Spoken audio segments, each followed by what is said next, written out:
Habang umiinit ang lokal na kampanya, isang malaking pagsubok ang kinakaharap ng makapangyarihang Duterte dynasty.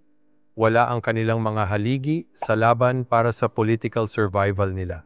Si dating Pangulong Rodrigo Duterte, na nagbabalik sa politika para muling maging mayor ng Davao City, hindi makakasabak sa kampanya. Hindi dahil sa edad o sakit, kundi dahil nakakulong siya sa Scheveningen Prison sa The Hague, Netherlands. Sa halip na manguna sa kampanya, naghihintay siya ng susunod na hakbang sa kanyang kaso sa International Criminal Court, ICC.